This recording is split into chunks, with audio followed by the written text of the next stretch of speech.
Olá pessoal, sejam mais uma vez bem-vindos ao canal Entre Linhas, o canal que busca explorar os assuntos que estão nas entrelinhas da lição da Escola Sabatina.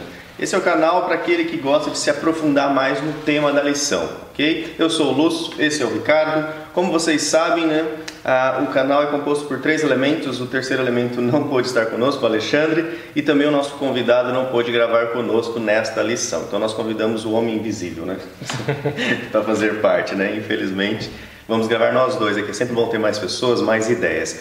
E durante toda essa semana, então, nós vamos tentar pegar a linha da lição e aprofundarmos em alguns temas. Talvez que o autor tenha somente tocado, ou que ele explorou e a gente pode explorar um pouquinho mais. Então, se você gosta de estudar a Palavra de Deus, se você gosta de estudar profundamente a Palavra de Deus, fiquem ligados que esse é o canal Entre Linhas. E nós estudamos esse guia aqui, que é o guia da Escola Sabatina. Todos os sábados de manhã nós nos reunimos numa igreja adventista perto de você e aí nós estudamos o tema geral aí da lição. Nós estamos na 4ª lição desse terceiro trimestre de 2018 e o tema geral da lição, os primeiros líderes da igreja. Vamos ver como que se formou, como que eles se organizaram, ok? Antes de nós entrarmos nas entrelinhas, nós gostaríamos aqui de agradecer. Muitas pessoas têm comentado no canal e esse comentário ele é importante porque ele ajuda o YouTube a entender que esse conteúdo é relevante. As pessoas comentam, as pessoas dão joinha e aí o YouTube então passa a sugerir esse conteúdo para outras pessoas que têm um perfil semelhante ao seu.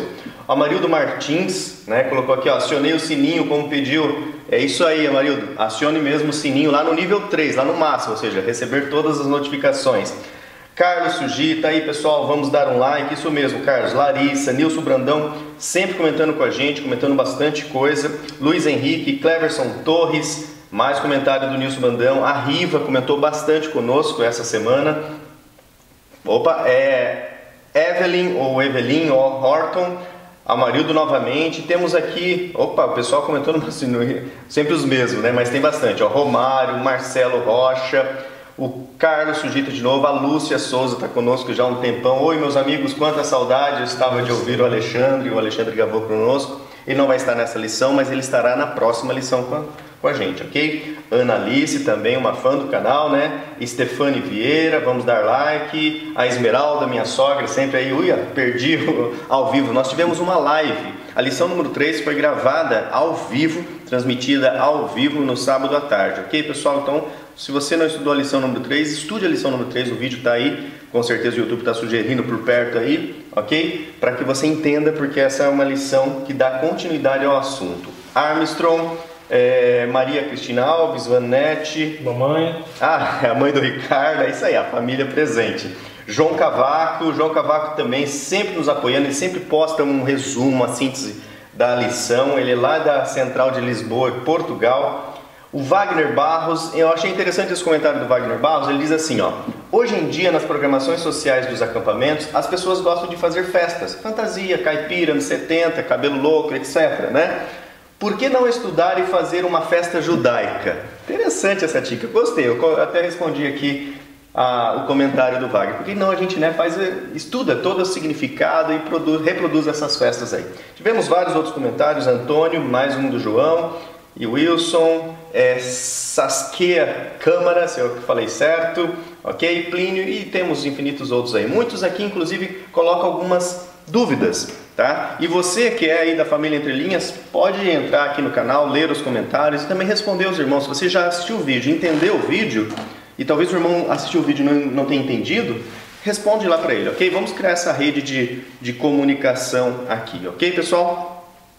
Bom, você que está chegando no canal, nós temos aqui embaixo um link na descrição desse vídeo da página da fanpage do Facebook, que está meio desativadinha porque a gente está usando mais um grupo do WhatsApp, e tem a descrição do grupo do WhatsApp, ok? O WhatsApp limita a 255 pessoas, o grupo geralmente está cheio, mas de vez em quando alguém sai, aí alguém entra, ok? Rapidamente. Estamos verificando a possibilidade de criar aí um segundo grupo, mas pela escassez do tempo, não dá para administrar tantas coisas. Nesse grupo do WhatsApp, nós então divulgamos o material, os slides aqui, e fora isso as pessoas comentam, é um grupo bastante ativo, ok pessoal? E fica um recado para você que está no grupo, pessoal. Dê seu likezinho nos vídeos. Nós temos 255 pessoas no grupo, precisamos de pelo menos 255 likes lá, que esse é o grupo especial da família Entre Linhas, o pessoal que gosta do canal e que está lá sempre discutindo. Muito obrigado, pessoal. Vamos lá então às entrelinhas. Bom, no sábado, já pegando aqui o verso para memorizar, o Ricardo depois colocou ele aqui nos slides para a gente ler, nós vamos ter uma entrelinha já no verso, bastante importante, quando fala aqui que muitíssimos sacerdotes obedeceram à fé. Quem são esses judeus helenistas? Por que eles recebem essa denominação? Pessoal, fiquem ligados, pois as entrelinhas com certeza vão enriquecer melhor a sua lição, se você é um professor, para você passar para a sua turma, e se você é um aluno, para você ficar sempre aprendendo mais a palavra de Deus. Então vamos lá. Os primeiros líderes da igreja, né, Ricardo? Isso, vamos lá. Logo no verso, para memorizar, a gente vai analisar o que? Vamos lá. Crescia a palavra de Deus e em Jerusalém se multiplicava muito o número dos discípulos e grande parte dos sacerdotes, aqui eu coloquei a expressão grega, Eion, obedecia à fé. Em hebraico seria o Kohen, né? Que seriam os sacerdotes. O interessante aqui é o seguinte, o autor da lição ele fala aqui que muitos dos judeus helenistas eles teriam contribuído para o Evangelho, até porque eles estariam afastados dessas tradições, das tradições judaicas da época, notadamente o Korbanot, que é a tradição judaica, que efetivamente houve uma abrogação, como se traduziu para o português, ou um besalinho, melhor dizendo, né? Agora nós temos uma aliança do renovo. O Messias, na verdade, é o Messias do renovo. O renovo não é algo novo, algo inédito, não. É algo que ele muda a roupagem. A gente tem no Velho Testamento, a gente tem todos aqueles korbanot, todos aqueles sacrifício do holocausto, que simbolizava aquilo que o Messias ia fazer de forma pronta, acabada e perfeita. Ele é o Cordeiro de Deus que tira o pecado do mundo. Mas o que isso tem a ver com essa questão desses sacerdotes aqui, gente? Era muito mais difícil para um sacerdote seguir o Messias, por quê? Porque a função dele estava esvaziada. Exato. Ele perderia o emprego dele. De certa forma, a gente fazia... A carreira dele, isso, né? Não o emprego, a carreira, né? Pior ainda. A gente facilitando, criando uma alegoria meio anacrônica, vamos dizer assim, seria isso, ele ia perder o emprego. A carreira. Pior, a carreira. Ele se formou numa graduação e não tem mais aquela função. Ele era sacerdote, tinha uma função no templo, tem que fazer essa distinção entre o templo e a sinagoga, o mexicano o templo, é uma coisa. A gente discutiu essa diferença na lição 3, pessoal, né? A vida na igreja primitiva. Qual a diferença entre templo e sinagoga? Isso é muito triste, às vezes até é muito comum as pessoas pegarem, não, isso não tinha no templo, então isso não pode ter na igreja. Isso não é uma comparação viável.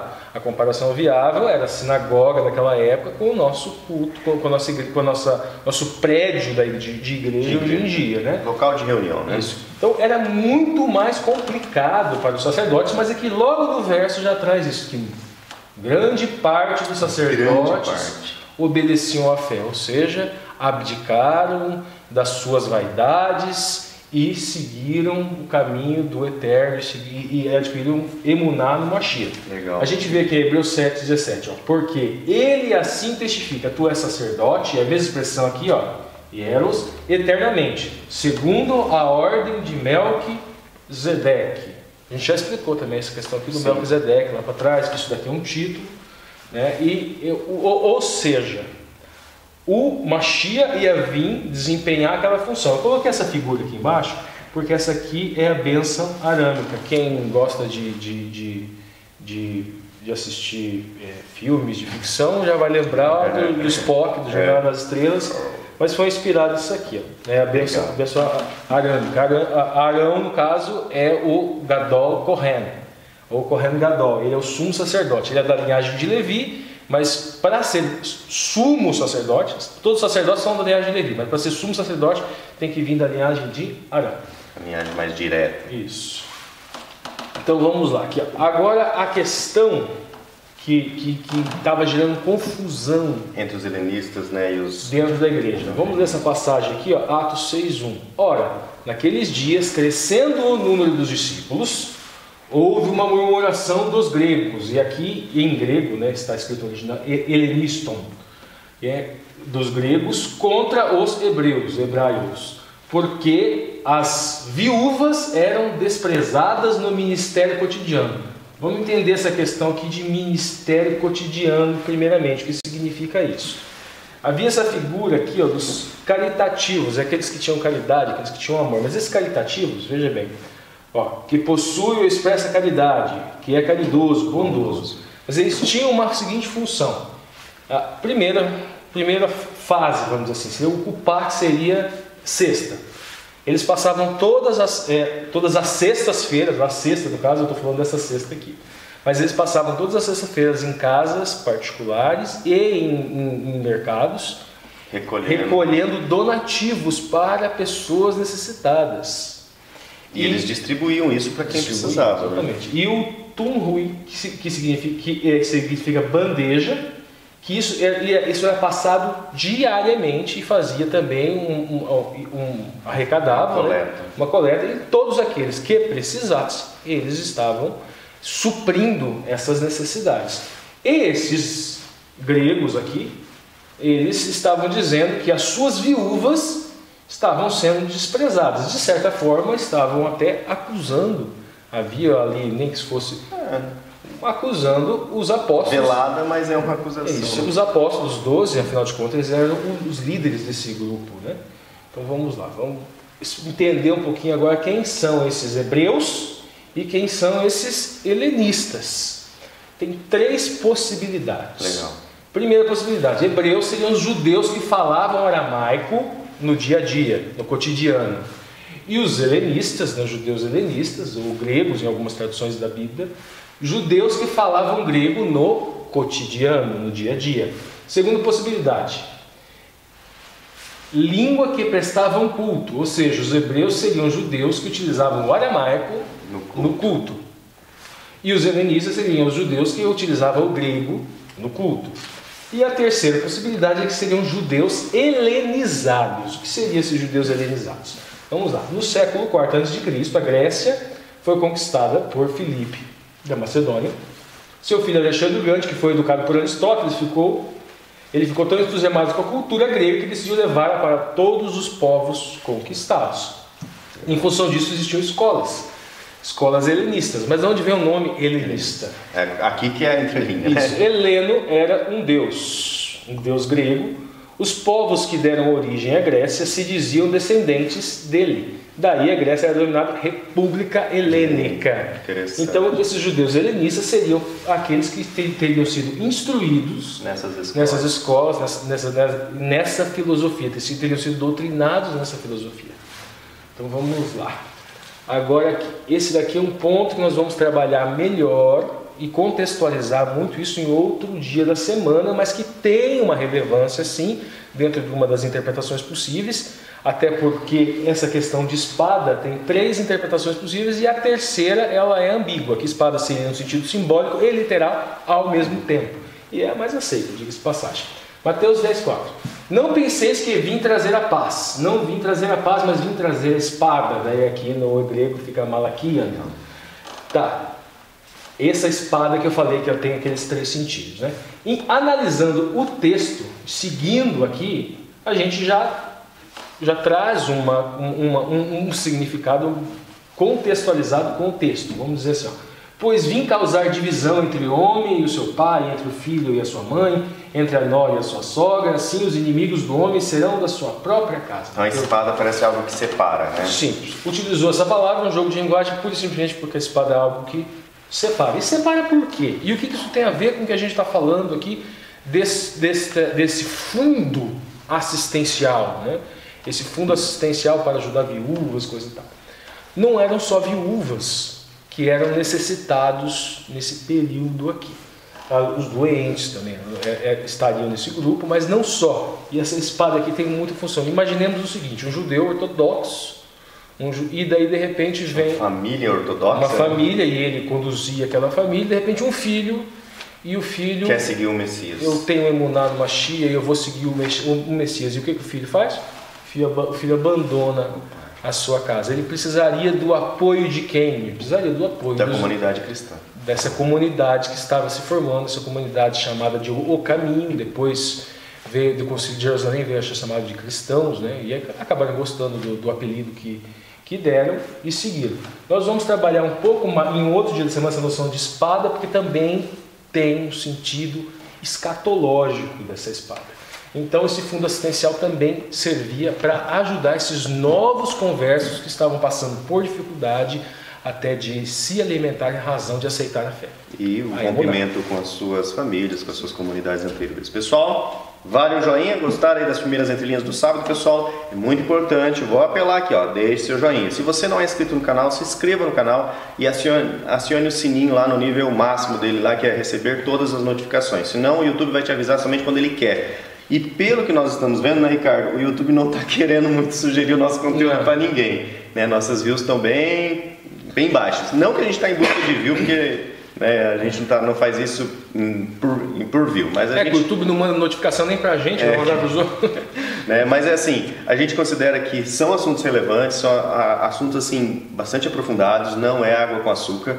Né? A gente pega a linha e tenta trazer algo a mais. Eu tenho crescido muito, o Ricardo nas pesquisas dele tem crescido muito, o Alexandre, e temos recebido vários comentários, vários apoios de pessoas que falam, ó, muito obrigado pelo material que vocês estão divulgando. E nós estamos aqui mais uma vez gravando essa lição vocês não sabem, mas já deu problema, e a gente teve que gravar de novo. Estamos aqui, pessoal. É a segunda vez. É a segunda vez, com maior alegria, maior prazer, porque falar das coisas eternas nos eleva, nos aproxima mais de Deus. Ok, pessoal? Então fica um abraço, mas fiquem ligados aí, pois ainda temos as entrelinhas de todos os outros dias dessa semana.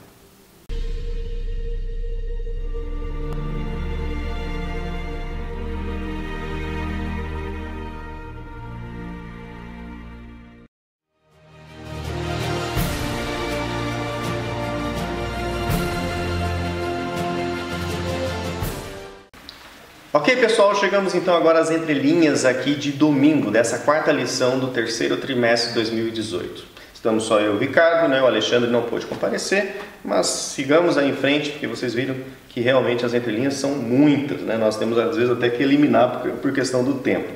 E nesse domingo vem trazendo sobre a nomeação dos 7. Bom, por causa daquela reclamação, né, dos helenistas, os apóstolos então tomaram uma decisão. Chegaram, ó, bom, já que está com problema, você pega aí e vamos resolver esse problema, ok, pessoal? Fiquem ligados que nós vamos então explicar um pouquinho como foi esse processo. Será que tomaram sorte? Foi por voto? Qual a relação desses 7 com os 12? Então fiquem ligados aí, né, Ricardo? Vamos lá começar então. Vamos lá. Bom, primeira coisa aqui, ó, na minha versão, ó, primeiro fala aqui, a causa da queixa foi a negligência que alegavam na distribuição diária. Essa distribuição diária aqui é aquilo que a gente falou, aquele fundo assistencial da viúva, do necessitado, ou seja, a briga era com relação a mantimento e, de certa forma, se a gente fosse fazer uma comparação de hoje, seria uma briga por dinheiro. Ou seja, a gente às vezes pode estar enfrentando problemas parecidos hoje na igreja. Às vezes alguém dá uma oferta maior. Os departamentos ficam tudo doido, né? Isso. Graças a Deus que a nossa igreja é bem organizada, cada departamento tem o seu percentual, então qualquer oferta é dividido, né? Muito legal. Então tem que ser organizado. Mas se acontecer algum tipo de problema com relação a donativos, vamos nos mirar no exemplo dos 12 dos apóstolos. Vamos ver o que aconteceu aqui. Atos 6:1. Atos 6:1. Ora, naqueles dias, crescendo o número dos discípulos, houve murmuração. Veja bem, crescendo o número dos discípulos. Se houve de fato algum tipo de negligência, esse crescendo o número dos discípulos colocado aqui por Lucas no livro de Atos pode nos induzir a crer que se houve algum tipo de negligência foi em função do número de membros, o número de pessoas que estava aumentando. E é normal, né? Tudo que cresce meio que precisa ser organizado. E que talvez organizado. Os 12 não estivessem dando conta porque estavam mais preocupados em levar a palavra. Houve uma murmuração dos gregos contra os hebreus. Já explicamos no sábado quem seriam esses gregos e quem seriam esses hebreus, as possibilidades. Aqui o autor da lição optou por judeus helenistas, sem explicar propriamente se estaria na segunda ou na terceira interpretação. Porque as suas viúvas eram desprezadas no ministério, aqui diaconia, de ministério cotidiano. Esse ministério cotidiano é aquele fundo assistencial, tá? Propriamente, a gente não pode dizer, alguns preferem não dizer que aqui seriam os diáconos no sentido literal da palavra, da palavra que se fala lá em Efésios, vamos dizer assim, mas que se utiliza o termo, e muitos autores falam em 7 diáconos também já para aqui. Mas vamos analisar a solução que o Espírito Santo, obviamente, conduzindo ele, a solução que eles encontraram. Porque essa solução ela é diferente da solução que foi utilizada para exatamente. Vamos lá. Primeiramente, aqui, antes, vamos lembrar de Matias. Em Matias se lançou sorte. Foi lançada a sorte. Isso era uma parte comum. Lançando sorte, caiu a sorte sobre Matias. E por voto comum foi contado com os 11 apóstolos. Temos 2 interpretações com relação a esse lançar de sorte aqui. Alguns dizem que era lançar uma sorte propriamente, mas que era feita uma seleção prévia e aquelas pessoas com a qual a sorte ia ser lançada eram igualmente capacitados. Essa é uma primeira interpretação. Outra interpretação diz o seguinte: e por voto comum foi contado. Eles dizem o seguinte, que esse contado, na verdade, eram pedrinhas e brancas e pretas, onde se colocavam prós e contra com relação à escolha daquela pessoa. E esse contado seria o seguinte: vamos contar as pedrinhas brancas e pretas. E daí conta lá, aquele que tiver mais pedrinhas que representam pró, que representam qualidades, essa pessoa é a escolhida. Então tem essa segunda possibilidade interpretativa. Aqui está o Urim, está escrito em hebraico, que é uma pedrinha branca, e o Tumim. Aquela primeira fala que havia uma inspiração, havia uma inspiração desse lançar a sorte aqui. Nós vamos fazer um trabalho histórico mais para frente com relação ao lançar a sorte do Urim e Tumim também. Mas vamos lá. A solução dos diáconos: não lançaram sorte. Não lançaram sorte. Houve, na verdade, o quê? Uma eleição e escolhidos pelo povo. As próprias pessoas que estavam reclamando foram que escolheram. Houve também além da eleição, eles terem escolhido, houve uma identificação dessas pessoas escolhidas com o povo. E houve um reconhecimento. Eles foram efetivados no cargo pela imposição de mãos. Teve uma cerimônia, E nós vamos também explicar mais para frente o que significa essa imposição de mãos. Eles atenderiam as mesas, está escrito aqui. Na verdade, eles administrariam o fundo assistencial. Então vamos lá. Vamos entender agora aqui um pouco. Vamos notar aqui os diáconos. Lembra que falamos de identificação com o povo, com o pessoal que estava reclamando? Não, todos os nomes aqui são nomes gregos, ou seja, são judeus helenistas, dentro do jogo de linguagem que o Parósco escolheu utilizar aqui. Estevão, Filipe, esses 2 são os mais trabalhados, nós vamos falar sobre eles futuramente. Prócoro, Nicanor, Timão, Parmenas e Nicolau. Esse Nicolau é falado aqui, eles analisam que ele seria um fundador dos Nicolaitas, que são aqueles que são citados lá no livro do Apocalipse. Agora vamos lá, vamos ler aqui Atos 6, depois para a gente entender esse propósito da imposição de mãos. Atos 6, 2. E os 12, convocados à multidão dos discípulos, disseram: não é razoável que nós deixemos a palavra de Deus e sirvamos, o diaconia, as mesas trapezais, ou seja, então esses diáconos, vamos utilizar esse jogo de linguagem? Sim. Esses diáconos, eles iriam administrar o fundo, mas tem um detalhe também: eles administravam o fundo e eles também, inclusive está na linha da lição isso, eles administravam a ceia do Senhor.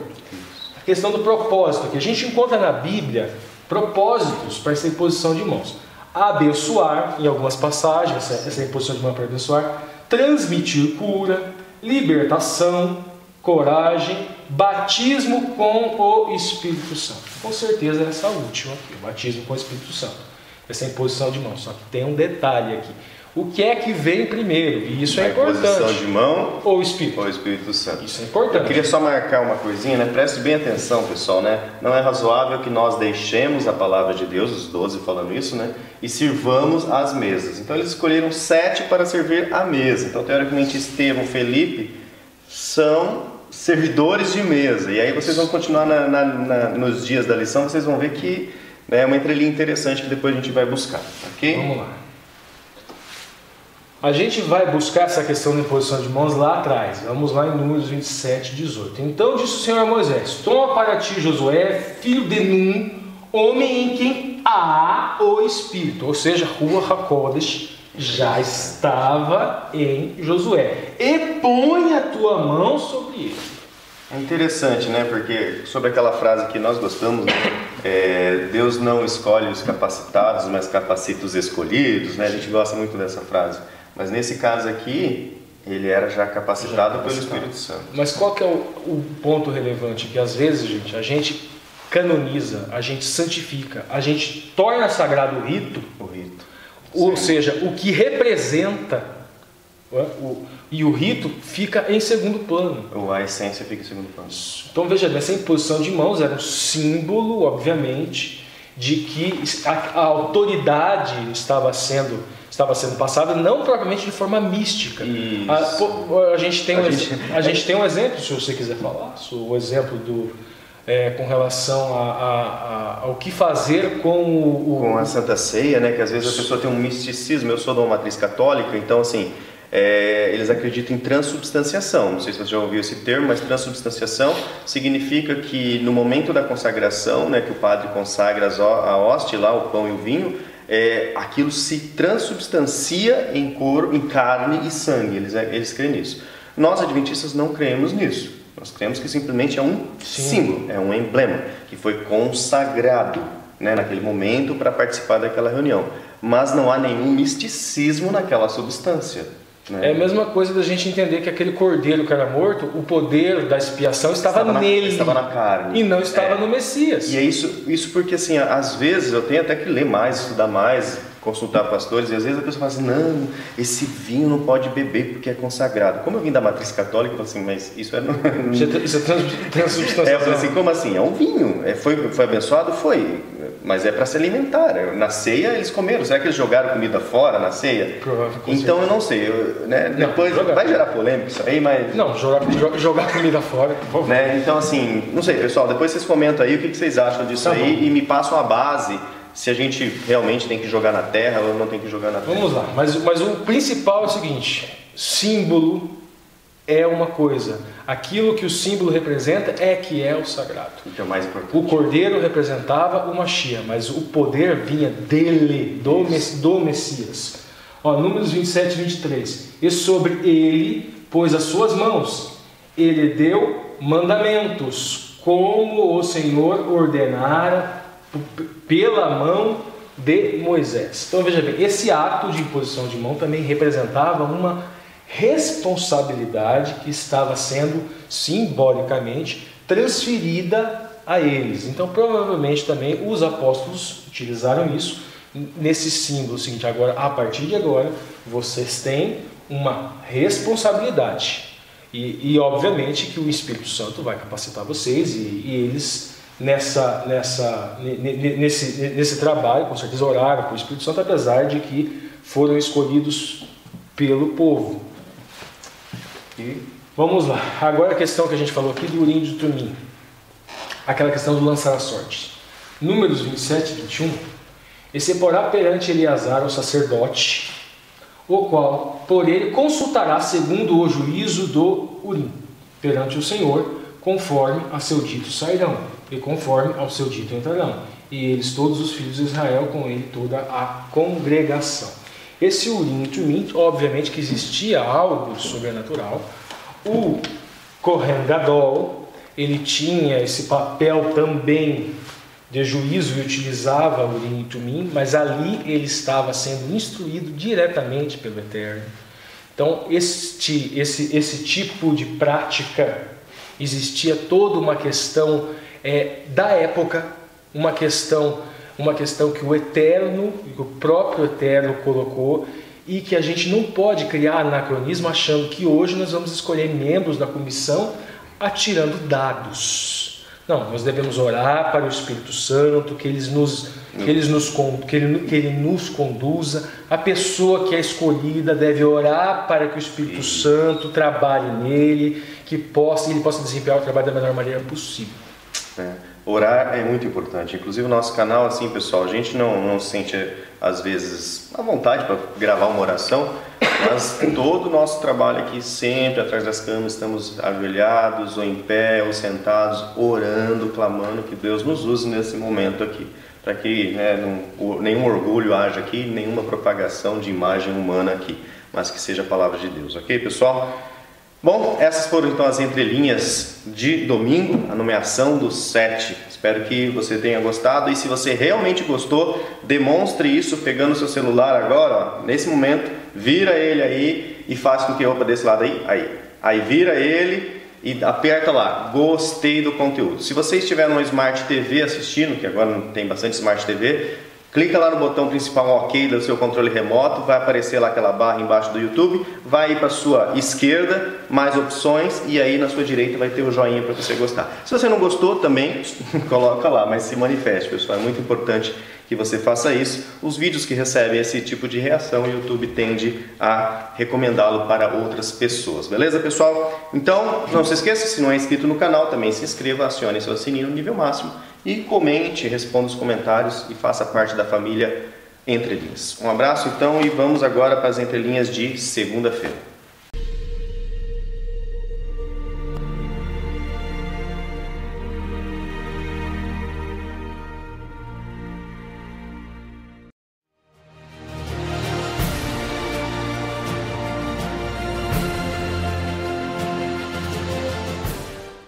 Ok, pessoal, então chegamos agora às entrelinhas aqui de segunda-feira, o Ministério de Estevão, desta quarta lição do terceiro trimestre de 2018.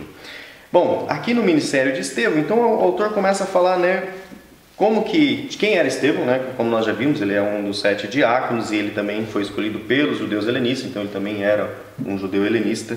E a linha da lição vem dizendo assim, como que ele se preparou diante do Sinédrio, ele teve que dar a razão de sua fé e teve um discurso muito legal, que a gente vai analisar esse discurso na terça-feira. Mas fora isso, nós preparamos aqui algumas entrelinhas sobre essa questão dos 70 e qual é a relação dos 7 diáconos com esses 70 e também um pouco do ministério, da escatologia do ministério de Estevão, ok? Por que o Estevão foi Estevão, e naquele tempo que ele foi? Será que foi só um acaso ou teve um propósito? Bom, vamos lá. A gente vai começar a falar sobre o Evangelho 70 vezes 7.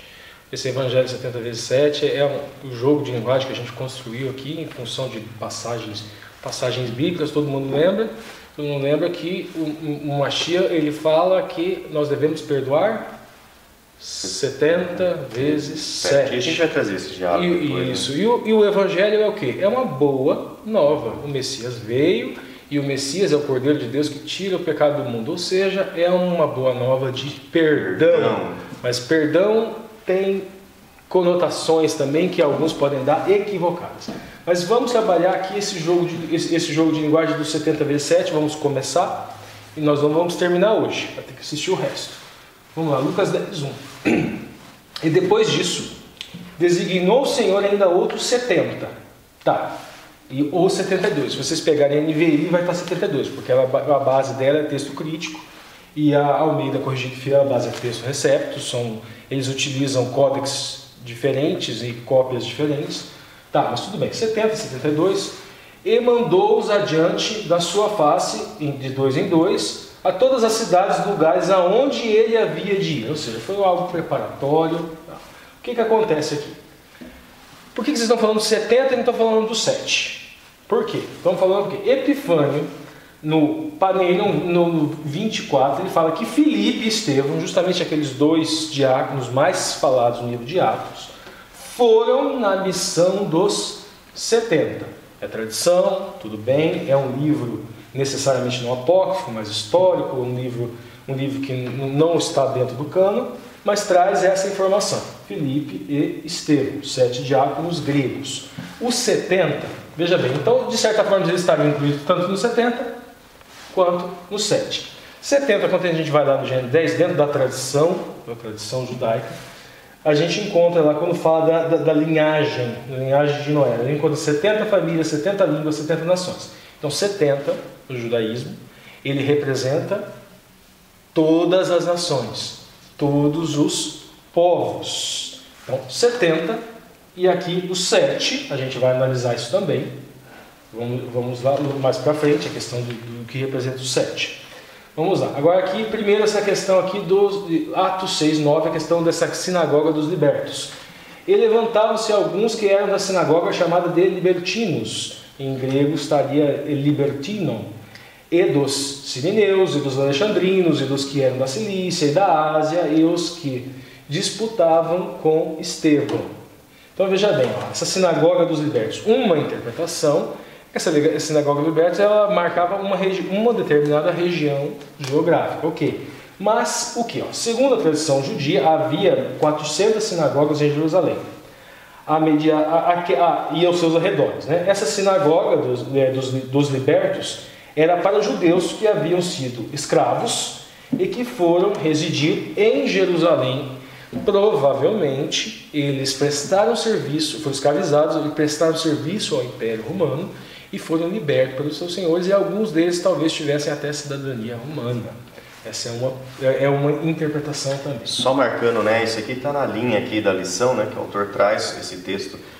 Nós estamos estudando em torno de 3 capítulos de Atos por lição, né? Por semana. Então, aqui é entre linhas da sinagoga dos libertos. Vamos lá. Agora tem uma questão também, uma questão escatológica aqui. A gente vai lá em Daniel 9, 26, porque a gente está falando do ministério de Estevão. Isso.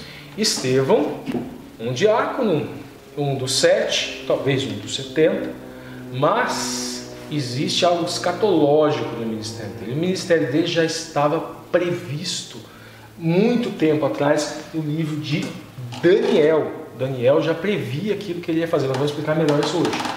E depois das 62 semanas, será tirado o Messias. E não será mais, e o povo do príncipe que há de vir destruirá a cidade e o santuário.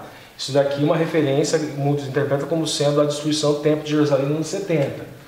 E o seu fim será uma inundação, em profecia, águas, povos, línguas e nações. Então será exércitos, uma multidão de várias nações, e até o fim haverá guerra. Então, determinadas as situações. Falamos de abominação desoladora em outras lições passadas, você dá uma procurada. Então veja bem, aqui a gente tem esse período profético aqui, 62 semanas. A gente vai em números em Ezequiel, fazemos aquela conversão, dia a ano, cada dia equivale a um ano em profecia.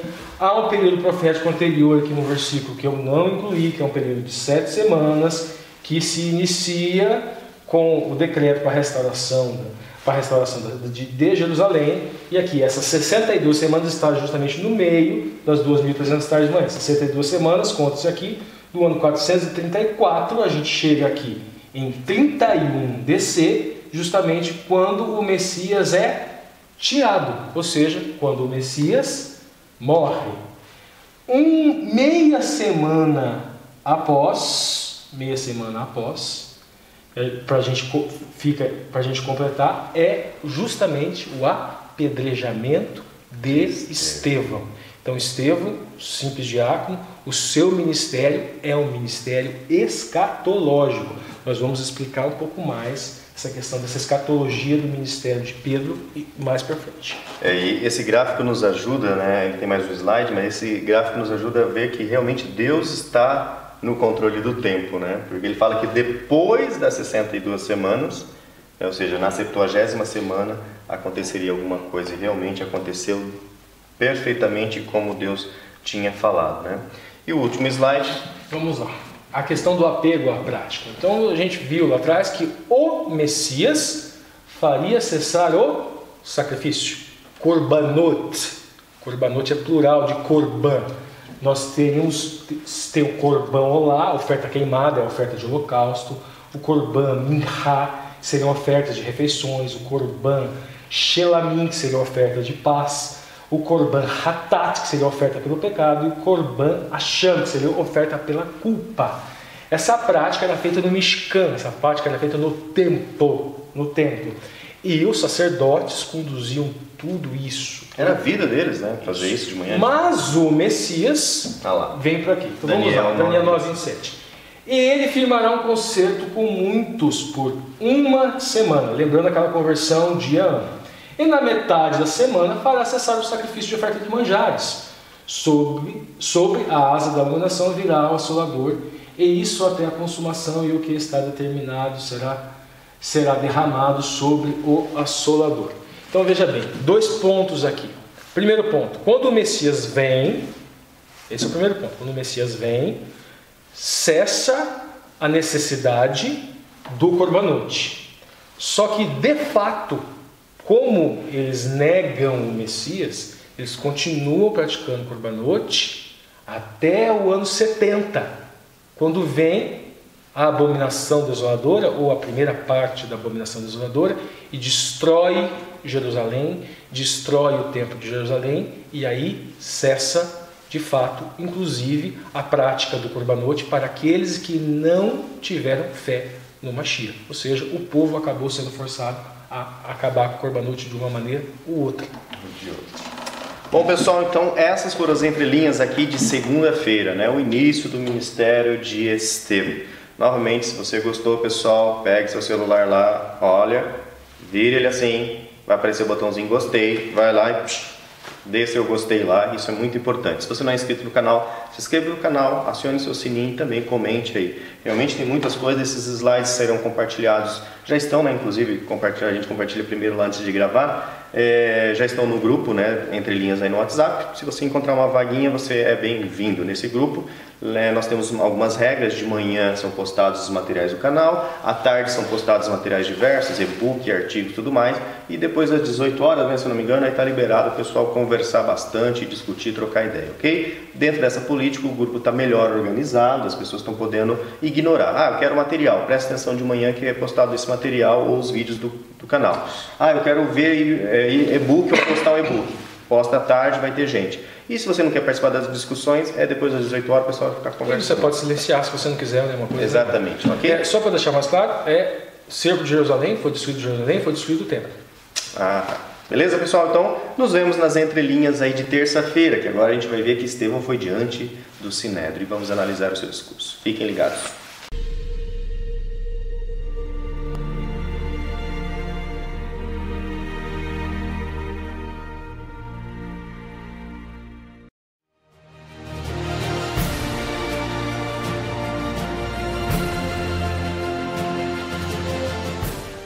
Ok, pessoal, então chegamos aqui às entrelinhas de terça-feira desta quarta lição do terceiro trimestre de 2018, perante o Sinédrio. A linha da lição vem marcando, então, a presença, né, de Estevão diante de um Sinédrio. E no seu discurso, ele acaba até tomando um papel, né, a lição traz de Riv, né, ou eu não sei como pronuncia isso aqui, né, mas ou seja, é um profeta. Praticamente Estevão desempenhou um papel de profeta diante daqueles homens com as palavras que ele colocou. Nós vamos trazer então aqui nas entrelinhas, explorar melhor esse discurso de Estevão, verificando quais são as acusações dele que ele recebeu, as principais acusações, que eram muitas, e as réplicas, como Estevão pontuou cada acusação e mostrou para aquele pessoal, né, do Sinédrio que realmente quem estava errado não era Estevão, nem era o caminho, nem a seita do Nazareno. Eram, na verdade, eles que não estavam entendendo nada da palavra de Deus. Ok? Então vamos começar lá as acusações. Então vamos lá. Primeiramente, a gente já falou que tem o ministério escatológico, Estevão. Isso. Nós vamos explicar esse ministério escatológico. Está diretamente ligado com essa questão do Rib ou Riv, porque se escreve com um Resh, um Yud e um Bet. O Bet, ele tem som de V ou ele tem som de B. O autor aqui optou pelo B, Rib. Só que o que acontece aqui? Ele foi levado para o Sinédrio e ele foi acusado.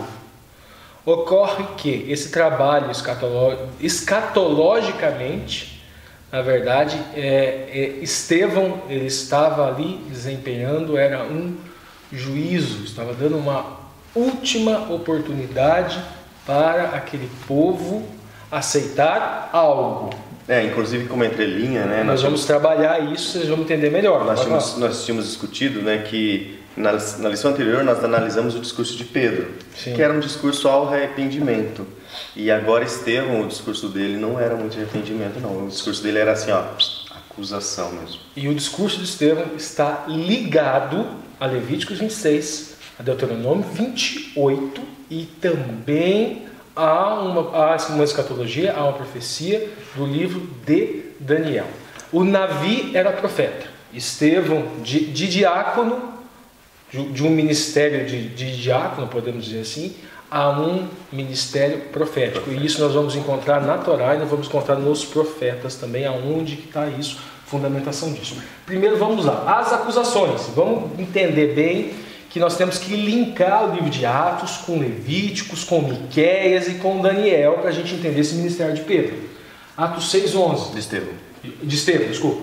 Então, subornaram os homens para que dissessem, ouviram proferir palavras blasfemas contra Moisés, gravem isso, Moisés, e contra Deus, contra Yahweh, contra o Eterno. Era acusado de blasfêmia. E veja que foram subornados, né? Tá, Atos 6:13. E apresentaram falsos testemunhos que diziam, este homem não cessa de proferir palavras blasfemas contra o santo lugar é o templo, ou seja, é o Mishkan, e a lei. E a lei aqui é a Torá.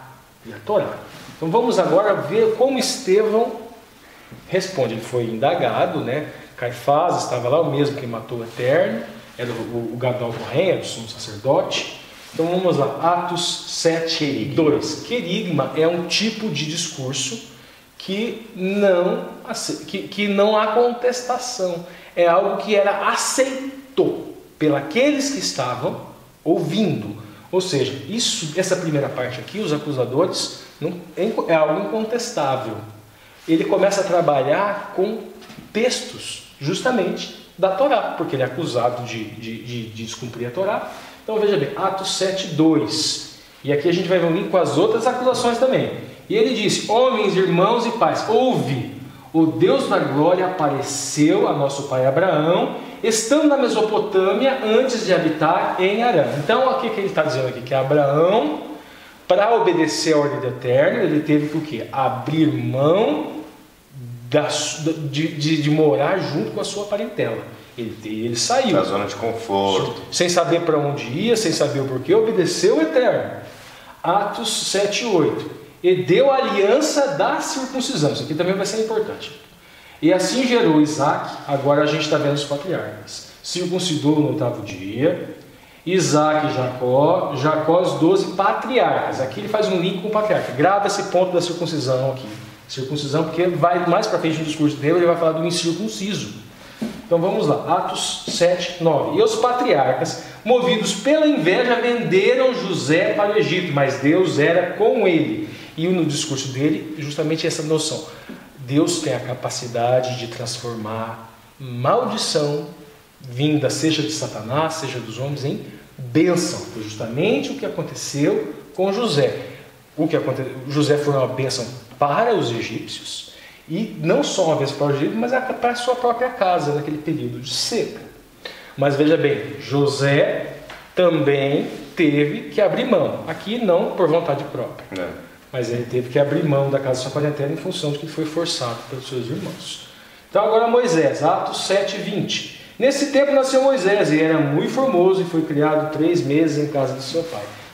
Aqui no discurso dele, Moisés também abriu mão. Abriu mão de quê? Abriu mão de toda a instrução egípcia, abriu mão da corte egípcia. Ele vivia nos palácios, né? Comia, fazia parte da corte. Então a gente vê aqui Abraão saindo de Ur, a gente vê aqui José, o Egito, que abriu mão também, e agora a gente vê Moisés, que também abriu mão. E qual era o problema desses sacerdotes? Eles não queriam aceitar um Mashiach que renovava a aliança, uma Brit Hadashah, uma aliança renovada. E em função do quê? Em função de que eles tinham interesses políticos, interesses financeiros e outros tantos interesses escusos. Então, quem é que estava desrespeitando a Torá e os patriarcas, no caso, e Moisés? Quem que estava blasfemando contra Moisés e contra a Torá? Eles. E ele se utiliza de um querigma. Atos 7:43. Vamos lá, Atos 7:41.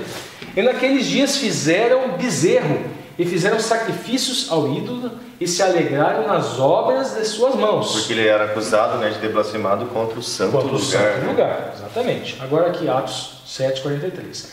Antes tomasse o tabernáculo de Moloque. Ele foi acusado, lembra lá atrás, de que ele estaria blasfemando contra o tabernáculo. Então a gente tem aqui idolatria do bezerro e aqui um tabernáculo de Moloque e a estrela do vosso Deus Renfã, figuras que vos fizeste para adorar. Transportai-vos-ei para além da Babilônia. Então a gente tem aqui o bezerro de ouro e a gente tem Moloque, abominação amonita. O que ele está querendo dizer aqui? Não.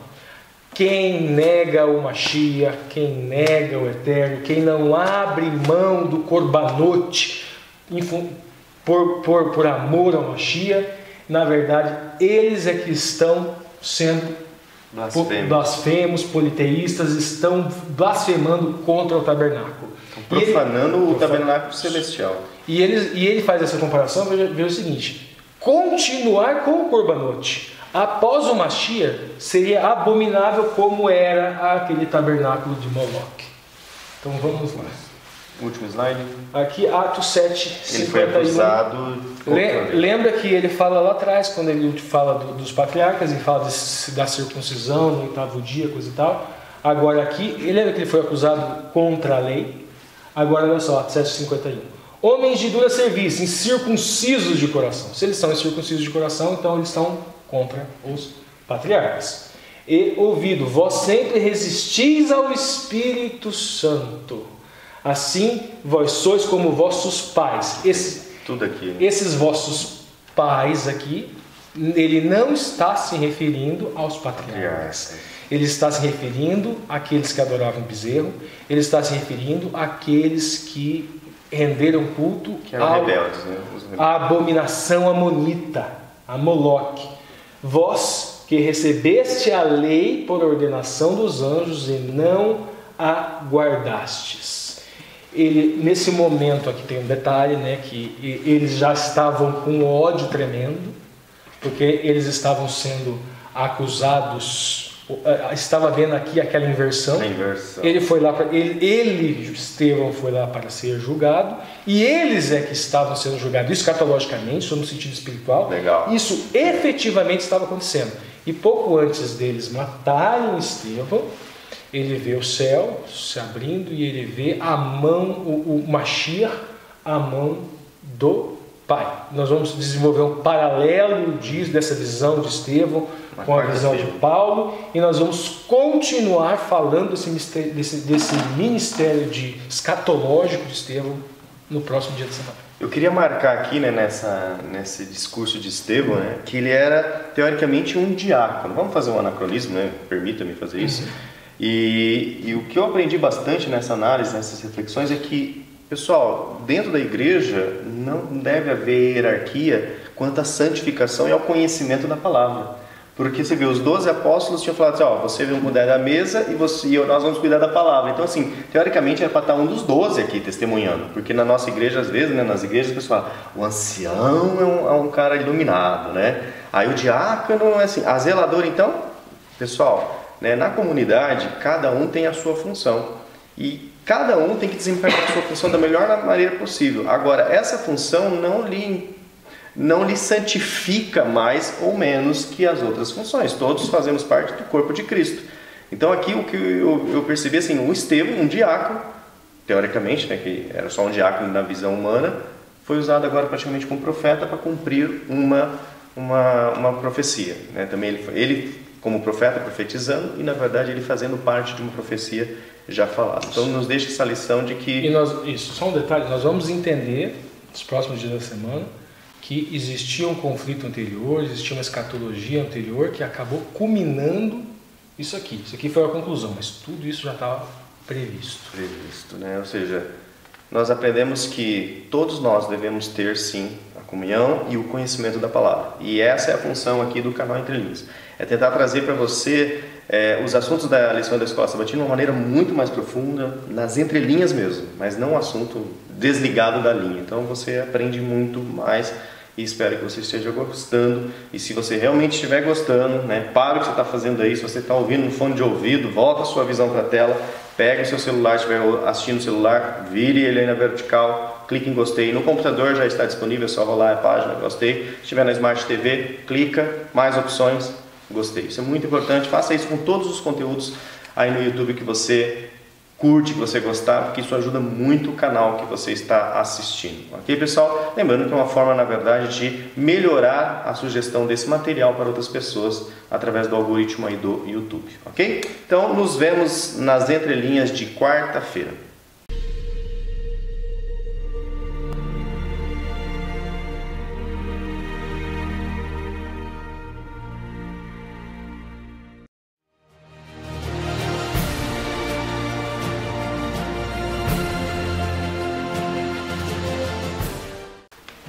Ok, pessoal, chegamos então agora nas entrelinhas aqui de quarta-feira, desta quarta lição desse terceiro trimestre de 2018. Jesus no Tribunal Celestial. Bom, a linha da lição vem falando aqui sobre um profeta, né, o Nabi, e alguém que fala em nome de Deus, Estevão, tornou-se o profeta no momento que trouxe o Ribi ou Rivi, né, como que você queira pronunciar aí, pessoal. O que nós vamos fazer aqui? Primeiro nós vamos discutir essa questão, né, do como nós podemos interpretar de forma errada, né, a visão de Estevão, porque às vezes a gente quer colocar Deus dentro do Cronos, e Deus na verdade não está preso dentro do Cronos. E daí nós vamos nos aprofundar um pouquinho onde que estava profetizado isso, onde que estava já falado lá no Velho Testamento de que realmente haveria o que? Uma instrução, que Jesus iria repreender, que Deus iria repreender o seu povo, que Deus tinha uma contenda. Então nós vamos estudar o que Estevão estava falando necessariamente, quais eram as referências, né? Primeiramente, que Jesus no Tribunal Celestial, vamos entender aquelas duas questões. Kairos, tempo de Deus, crono, tempo do homem, é um jogo de linguagem que é para elucidação, não para confusão. Então a gente não vamos querer pensar sob o ponto de vista científico, relatividade do tempo, relatividade do espaço, não. É só para a gente entender melhor uma realidade que é extremamente complexa, que nós vamos entender na eternidade. Vamos deixar isso na caixinha do mistério. Então vamos evitar esse tipo de coisa durante a lição. Mas vamos voltar aqui, essa questão aqui. Existe de fato uma conexão do ministério de Estevão com o ministério celestial, existe escatologia, existe profecia. Estevão ali estava sendo um profeta e estava exercitando aquilo que é Rib. Vamos entender essa questão do Rib, ou Riv, que se escreve com um Resh, um Yud e um Bet. O Bet ele tem som de V ou de B, por isso dá a diferença. Primeiro vamos analisar a pictografia. Esse Resh, cabeça. Podemos fazer aquela aplicação espiritual, o Machia, cabeça da igreja. Yahué, o cabeça da igreja, da esposa. O Yud, uma ação, que no caso aqui é uma contenda. Vocês vão entender por que eu estou dizendo isso. E o Bet, casa. Então, a cabeça, uma ação, e nesse caso específico, uma contenda com a casa.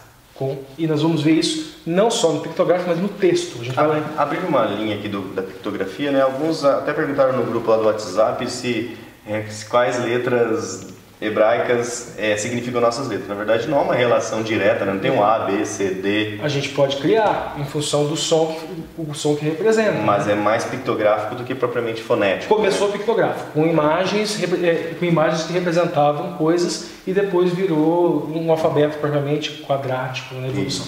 Então, vamos lá, Miqueias 6:1. Ouvi agora o que diz o Senhor, levanta-te, contende, de contenda. Aqui é a primeira vez que aparece como o Paroski cita na lição, com os montes, e ouçam os outeiros a tua voz. Miqueias 6:1, agora Miqueias 6:2. Ouve montes e contenda, de novo a mesma expressão, contenda do Senhor, e vós, fortes fundamentos da terra, porque o Senhor tem uma contenda contra o seu povo. Grave isso, ele tem uma contenda contra o seu povo. Estevão ali estava levantando esta contenda que existia com o povo dele, e com Israel entrará em juízo. Então Estevão era uma contenda do Eterno, diga-se passagem, com o povo. Agora Levíticos 26, 23, para a gente entender Levíticos 26, 3. Lá em Levíticos 26 e Deuteronômio 28 é que nós encontramos a explicação de onde vem esta contenda. Então aqui agora vamos entender de onde vem essa rive, essa contenda que estava sendo levantada no Sinédrio por Estevão, relembrada. E vamos lá, Levíticos 26. Se andares nos meus estatutos e guardares os meus mandamentos e os fizerdes, e andarei no meio de vós, e vos sereis por Deus, e eu vos sereis por povo. Veja bem aqui que guardar os estatutos não é só guardar a lei moral, que aqui seria mitzvah. O próprio Eterno já estava prefigurado nos corbanotes, que também eram leis. Só que o Eterno ele vem e dá um desalinho nos corbanotes. É um sacrifício perfeito. Essa função sacerdotal era apenas símbolo do que o Eterno ia fazer. E negando a instrução, negando o Eterno, nós estaríamos negando toda a Torá, toda a instrução. Ele fala, né? E andarei no meio. No meio de vós. Quem andou aqui no meio foi o Mashiach. Mashiach. Então vamos lá. Então vamos lá, próximo slide. Aqui o Berachot, né, seriam bênçãos, se você obedece às mitzvot. Agora a gente tem uma outra realidade aqui. Vamos lá no Vaikra 26, 18. Mas se não ouvirdes e não fizerdes todos os meus mandamentos, aqui mitzvot, aqui, e se rejeitardes os meus estatutos, uma outra expressão para a lei também, e vossa alma se enfadar dos meus juízos, aqui mishpat, não cumprir todos os meus mandamentos, aqui mitzvot, não invalidar o meu conserto. Conserto aqui berit. No Vaikra aqui de novo. A gente tem aqui o cordeiro, que foi sacrifício expiatório. Ele substitui Isaac, prefigurando o que o Messias ia fazer por toda a humanidade. Nós vamos analisar mais para frente este concerto e o porquê que eles efetivamente estavam ali negando esse concerto e persistindo nessa contenda. Vamos lá.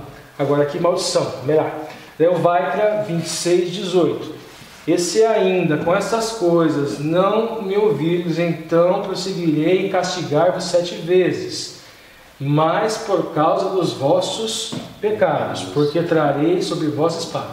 Só a gente lembrar aqui que essas expressões, como o Eterno fazendo, são expressões idiomáticas. Nós já falamos de autores, especialistas nesse hebraico bíblico, que eles explicam que esses verbos eles podem estar se referindo a um ato propriamente, direto do Eterno, tolerância ou permitir. Então, e aqui no Levítico nós encontramos as duas possibilidades, o permitir e o ato propriamente dito. Então vamos lá, castigar-vos por 7 vezes, aqui no Vaikra 26, 29, porque trarei sobre vós espada. Lembra que o Messias disse que trará espada?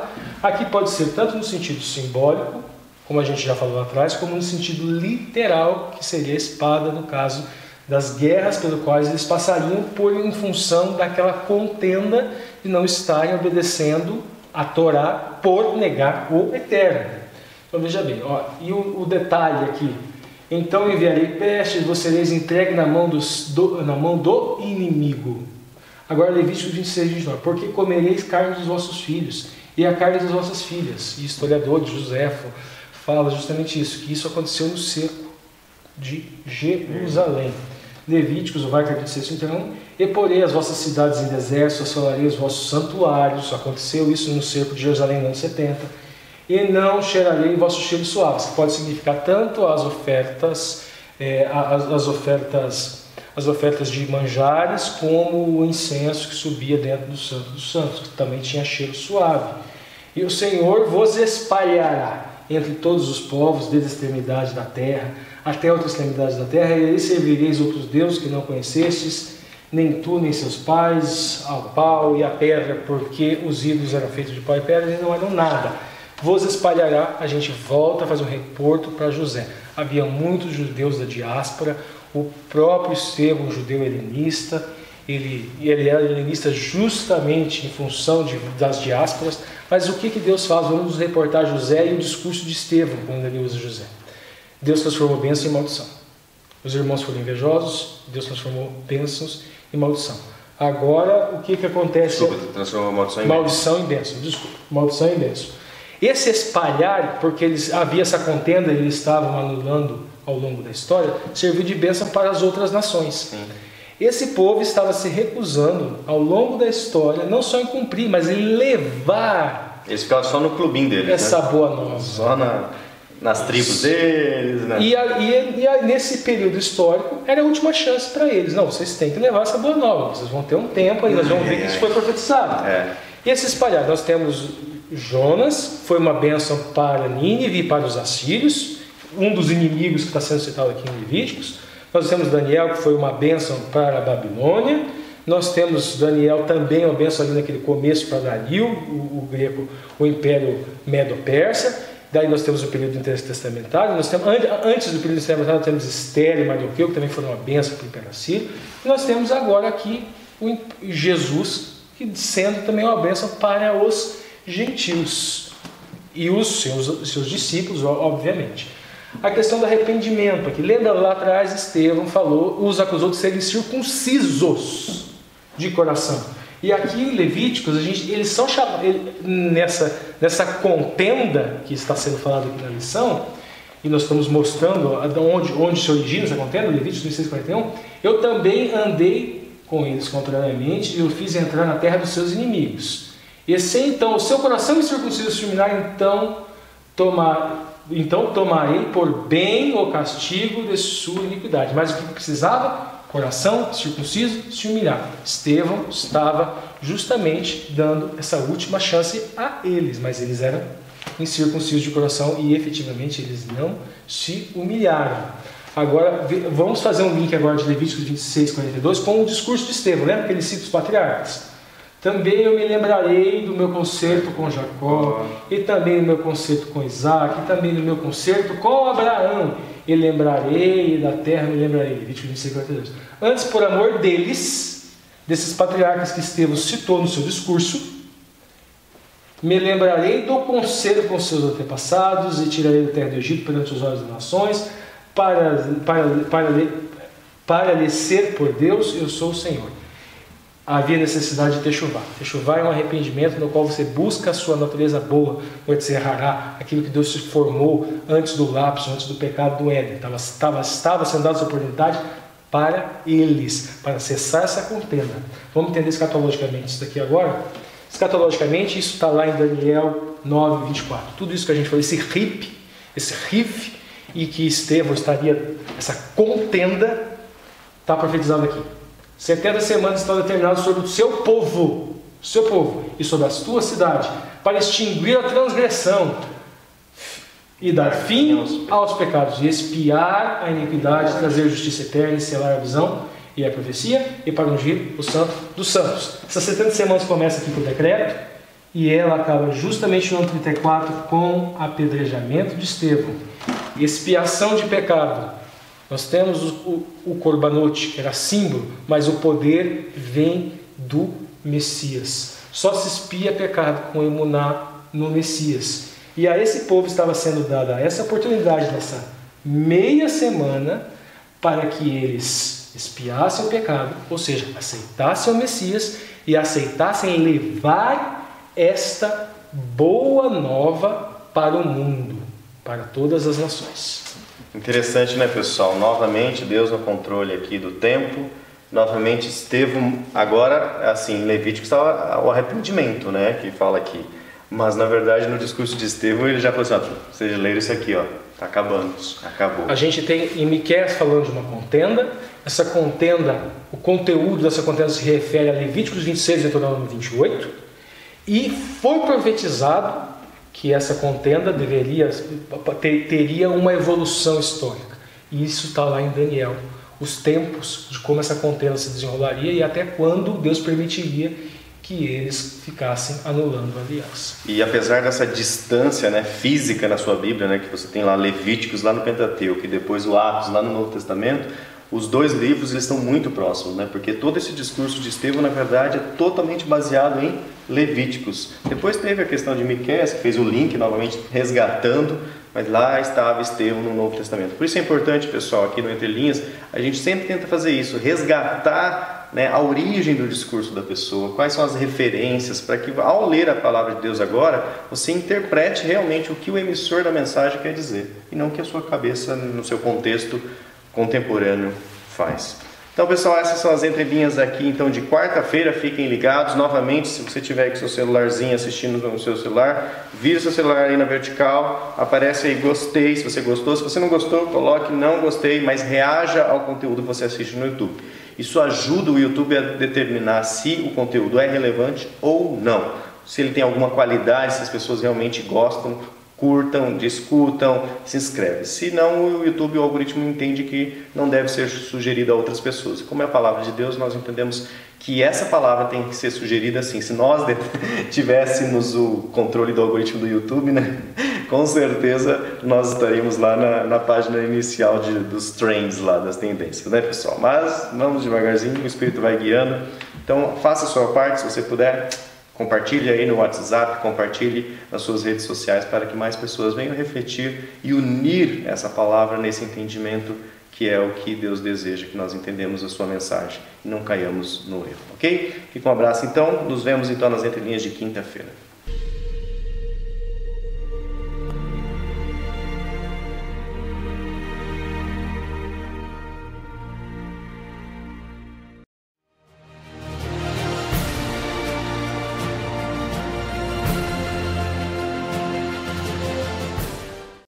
Ok, pessoal, então chegamos agora nos estudos das entrelinhas de quinta-feira desta quarta lição do terceiro trimestre de 2018, a propagação do Evangelho. Bom, nós vimos que realmente nesse início da igreja cristã, né, realmente com a missão dos 70, nós vamos estudar melhor sobre esses 70, a mensagem começou a ser disseminada e nós vamos ver assim, o paralelo entre o que Israel deveria fazer e depois o que a igreja cristã fez para não cair no mesmo erro, senão ficaria lá, né, no mesmo clubinho fechado. Ok, pessoal?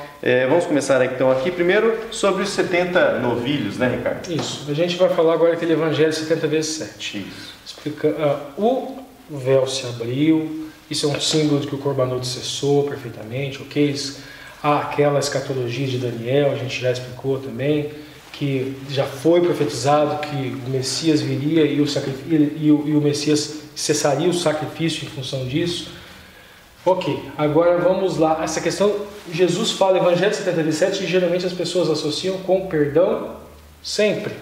Vamos analisar a simbologia dos números para ver se nós podemos ampliar um pouco isso daí. E ver se talvez uma interpretação plausível, eu gosto dessa interpretação. Porque, veja bem, números 28, 12, 34, números 29, 12, 34, se conta 70 novilhos, 14 carneiros, 98 cordeiros, 7 bodes. Esse sacrifício era na festa do Sukkot. Tá? O Talmud fala que esse número de 70 novilhos se refere às 70 nações do mundo. São representadas nas ofertas de expiação de Israel. Então veja bem, Talmud não é nós temos a nossa base de fé, a nossa visão do Velho Testamento, ela vem justamente do Novo. Então nós olhamos o Velho Testamento, nós olhamos a Torá e os profetas, sempre com esse viés do ensinamento dos apóstolos e do ensinamento de Jesus. Mas Talmud, Mishnah, tudo isso são fontes para a gente conhecer cultura, conhecer um pouquinho de história. E nós encontramos aqui justamente esses 70. Gênesis 2:2 e agora a questão do 7. E havendo Deus acabado no sétimo dia, aqui o Hashevi, a sua obra que tinha feito, descansou no sétimo dia de toda a sua obra que tinha feito. Bereshit 2:2, Gênesis 2:2. Aqui o Shevi significa 7, é da mesma raiz de Sheviah, que significa saciedade ou fartura. Como está dentro de um contexto da criação, que Deus acabou sua obra, é um sinônimo dentro da cultura de perfeição. Então a gente poderia analisar que aqueles judeus que falavam 7 vezes, poderia haver duas interpretações. Um que falava que era 7 quantitativamente, não, você perdoa 7 vezes, depois chega, e outros falavam que não, 7, perdoa perfeitamente. Não, você perdoa e não lembra nunca mais. Ok, então 7, beleza. Ocorre que daí Pedro fala o quê? Não, perdoaremos então? 7 vezes 7. 7 vezes 7. É o quadrado perfeito de 7. Isso. A interpretação que ele poderia estar falando de, não, então eu vou aumentar a quantidade de 7 para 49. Para 49, ou que ele estaria trabalhando com os números de forma qualitativa e estaria criando uma qualidade que associada ao ano do jubileu. No caso, ano do jubileu, onde havia perdão, onde a propriedade voltava, onde a propriedade era resgatada, onde todos eram libertos. Você passaria 49 anos perdoando. E daí chegava o ano do jubileu, você perdoaria porque era ano do jubileu, ou seja, você estaria perdoando. Também existe essa possibilidade. Então, agora, veja bem, os 70 vezes 7. Então, daí isso pega e fala 70. 70 todas as nações. Não te digo que até 7 vezes, mas até 70 vezes. Isso. 7. Então, trabalhando qualidade dos números dentro dessa cultura. Então, Pedro estaria falando perdoar sempre. E Jesus estaria falando perdoar sempre, mas perdoar todos. Ou seja, perdão para todas as nações, não só para aquele povo, não só para os judeus. Vamos lembrar que estamos trabalhando com possibilidades, com interpretações. Essa basicamente a interpretação eu gosto muito. Agora, questão de Paulo e Estevão. Veja bem, aquele povo estava se recusando a levar o evangelho, vamos criar esse jogo de linguagem de 70 vezes 7. Ou seja, perdão para todos, ou seja, Messias para todos. A expiação era para todos. Nós já vimos aquela simbologia no Sukkot, que era uma festa judaica. Atos 7,62. No Sukkot, que era feito aquele sacrifício de 70 novilhos, vimos o Talmud simboliza 70 nações. Agora, o paralelo que a gente cria aqui, veja bem. Estevão teve uma visão similar àquela visão de Paulo. Aqui em Estevão, esse povo, que na verdade não acabou o período de graça deles, foi dada a última oportunidade para eles levarem o Evangelho. Foi dada a última oportunidade para eles aceitarem enquanto nação o Messias. Exato. E levarem o Messias para o mundo. Não significa que a partir desse dia nenhum judeu se salva. Não, de forma alguma. Acabar o tempo de graça para o Até porque judeu. Nós respondemos na lição anterior, né? Quando que os discípulos deixaram de ser judeu? Nunca. Nunca, eram todos judeus. E o apóstolo Paulo, vamos repetir, o apóstolo Paulo fala: quem tem emuná no Mashiach é judeu. Quem é circunciso do coração, que é o verdadeiro judeu. Judeu de nascimento que não aceita o Messias não é judeu. Então tudo bem, então vamos lá, veja o paralelo. E o apóstolo Paulo aqui, agora, aquilo que esse povo nega, que esse povo fica preso nas suas tradições, nas suas cerimônias. Mantém a contenda, se mantém com os seus interesses, vamos continuar fazendo corbanote, vamos continuar com as funções sacerdotais, por causa dos nossos interesses religiosos, interesses políticos, interesses financeiros, coisa e tal. Aí é levantado um apóstolo dos gentios, aquela Shekinah, a presença de Deus, ela deve ser levada para o mundo nessa boa nova, esse Emmanuel, esse Deus conosco. Agora aqui é aquele ponto que a gente falou da aliança. Veja, os apóstolos dos gentios, essa aliança que estava sendo, eles não estavam aceitando. Paulo teve 3 viagens missionárias para proclamar a mensagem de Cristo na Ásia Menor e na Europa. Paulo foi para o mundo, inclusive em alguns falam que ele teria chegado à Espanha. Tem 2 documentos que falam que ele teria ido até os confins do Império, o fim do Império é a Espanha. Agora vamos testar a questão da aliança. Inclusive, quando a gente falou na lição de Paulo, a gente trouxe os documentos nos slides, tá? Aliança, aqui no Bereshit 12, 1 a 3. Ora, o Senhor disse a Abraão: sai-te da tua terra, da tua parentela, da tua casa, do teu pai, para a terra em que eu te mandarei. Ou seja, ele abandonou algo, deixou algo para trás. O que eles estavam fazendo? Eles tinham que deixar o corbanote para trás, o Messias já veio, e eles não deixaram. Então estão descumprindo uma primeira vertente da aliança. E farei de ti uma grande nação, e abençoarei e engrandecerei o teu nome, e tu serás uma bênção, uma grande nação. Eles pensavam que essa grande nação era apenas eles. Político. E abençoarei os que te abençoarem, amaldiçoarei os que te amaldiçoarem, e a ti serão benditas todas as famílias na terra. 70. Ou seja, evangelho para todos, perdão para todos, Messias para todos. E aí foi o que Paulo fez, né? Foi o que Paulo fez. Ele percorre todo... Foi levando o Messias para todos. E o ministério dele foi cada vez mais ele plantando as igrejas. Agora vamos lá, agora a questão aqui, samaritanos, nesse evangelho 70 vezes 7, nesse evangelho de perdão, de Yom Kippur, de expiação de pecado, de um Messias para todos, os samaritanos, primeiro, quem são os samaritanos? A gente tem aqui, samaritanos eram irmãos. A gente falou de Jonas e que foi uma bênção para Nínive. Os assírios destruíram justamente esse reino do norte, de onde vêm os samaritanos. A capital desse reino do norte era Samaria. Roboão, filho de Salomão, aumentou impostos, coisa e tal. Ok. Houve um descontentamento, ele se consultou com as pessoas erradas. Aumentou mais ainda os impostos, as tribos se dividiram. 10 ficaram ao sul, que junto com Robão, é neto de Davi, Judá e Benjamim, e 10 ficaram ao norte com Jeroboão, onde o paganismo se misturou. E depois, quando o Império Assírio destrói as 10 tribos de Israel, no ano 722 AC, essa sociedade guerreira, ela se mistura essa cultura com eles. Então, esse povo achava o seguinte: eles são hereges. Vamos cuidar, gente, com quem que vocês chamam de hereges, tá? Então, tudo bem. Vamos lá. Então, esses samaritanos, olha só, Levíticos 26, 42. Então, esses samaritanos eram 10 tribos. Essas 10 tribos vêm dos 10 filhos de Jacó. Lembra lá o discurso de Estevão que falava de um patriarca Jacó?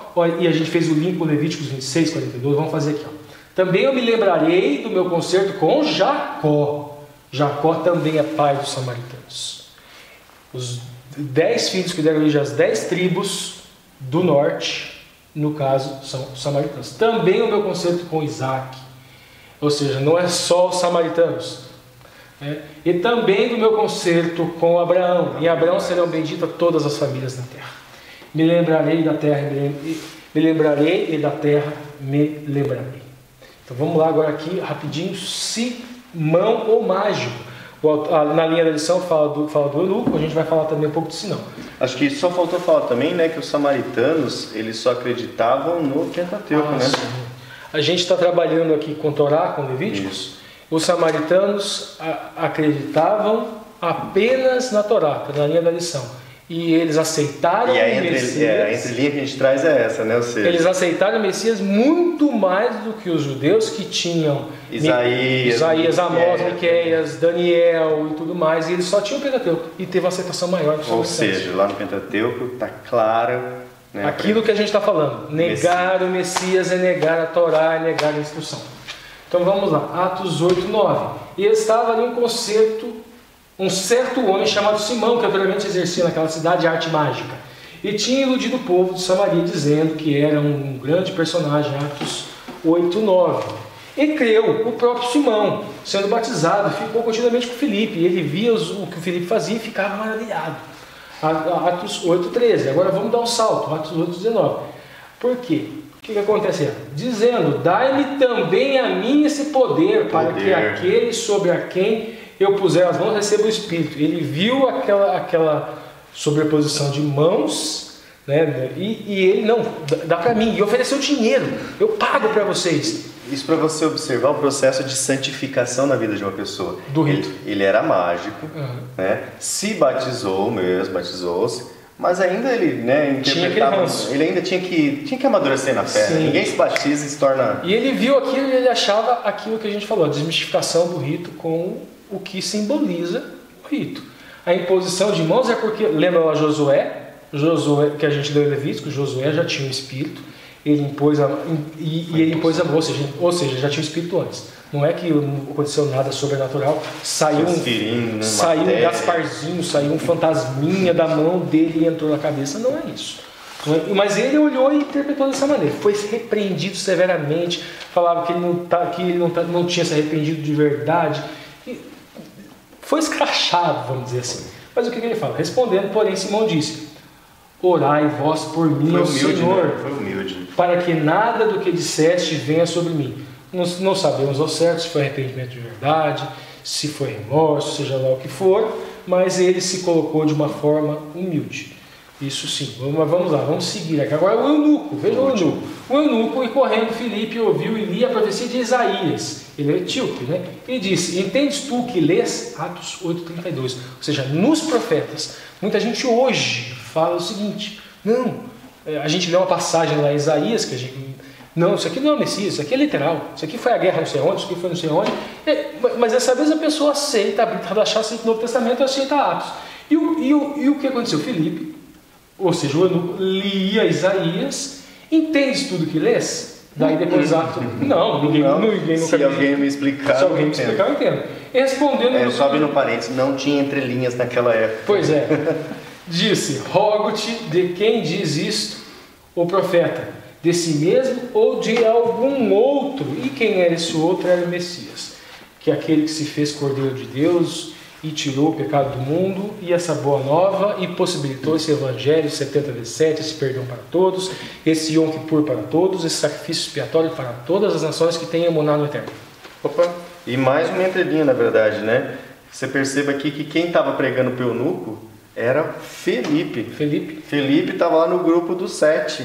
Felipe e Estevão. Então, olha pessoal, mais uma entrelinha para você explorar, no sentido de que um diácono, né, que ele era fazendo anacronismo, né, mas assim, ele tinha uma função que não era dos 12, e ele tinha o conhecimento da palavra, ele conseguiu explicar todo o significado de Isaías para o eunuco, fazendo o link, né, novamente da Torá com o Messias que tinha acabado de acontecer, era recente. Então, pessoal, isso nos mostra como cada membro da nossa igreja tem que ser capaz, sim, de entender. Às vezes a pessoa fala, não entendo muito de profecia, não gosto muito. O importante é a prática. É, importante é a prática. Pessoal, a teoria é o fundamento. Depois você vai para a prática. Através da prática, você vai ter que ir lá bater a cabeça, né? Errando, até você ver que a teoria já falava para você não bater a cabeça naquele lugar que era duro. Bom, pessoal, essas foram as entrelinhas então de quinta-feira. Novamente fica o apelo, pessoal, é meio repetitivo, mas faz parte aí dos youtubers, né? Deixe o seu joinha, seja aí no computador, no celular ou na TV, na Smart TV, tem aí no controle remoto, mais opções. Gostei. Se inscreva no canal se você não é inscrito, acione o seu sininho no nível máximo, todas as notificações, para que você sempre seja notificado pelos novos conteúdos aqui do canal. E também comente, divulgue isso aqui nas suas redes sociais, para que mais pessoas venham entender que a Bíblia de capa a capa vem sempre trazendo uma mensagem. Deus está disposto a salvar a humanidade que caiu em pecado. Essa é a mensagem principal, ok? Nos vemos então nas últimas entrelinhas, nos comentários finais da sexta-feira.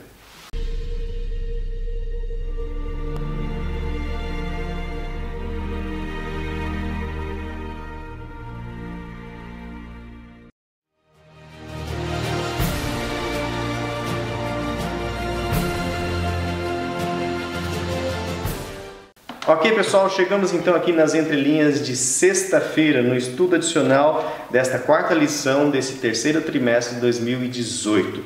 Bom, o autor vem trazendo aqui, né, nós estudamos durante toda a semana os primeiros líderes da igreja, traz aqui o comentário de Ellen White falando sobre a perseguição que veio sobre Jerusalém. O êxodo havia acompanhado sim o ministério, e todos aqueles que tentam pregar o evangelho, com certeza o Espírito Santo vai junto, né? E nós aqui humildemente queremos fazer parte dessa obra eterna, dessa obra celestial, propagar o evangelho, é o que nós estamos tentando fazer, né, Ricardo? Trazer aqui mais conhecimento para o povo de Deus, para aqueles que querem fazer. Então, primeiramente nós vamos trazer aqui uma síntese da lição, né, e depois uns comentários finais e um apelo. Primeiramente, a gente vai... Essa questão dessa perseguição que fala aqui no estudo de sexta-feira, podemos fazer aquele paralelo com José. Da mesma forma com a qual aquela desobediência do povo foi uma bênção, eles foram espalhados e muitos judeus, muitos gentios foram abençoados, no caso os assírios foram abençoados, os egípcios foram abençoados por José, os assírios foram abençoados, a Babilônia foi abençoada em função de toda da dispersão. Né, do espalhamento. Agora aqui a gente faz aquela comparação com José. Por quê? Porque José ele deixou para trás o quê? Ele deixou para trás sua casa, sua parentela, mas não por vontade própria. E Deus transforma a maldição em bênção. Acontece a mesma coisa aqui nesse período histórico.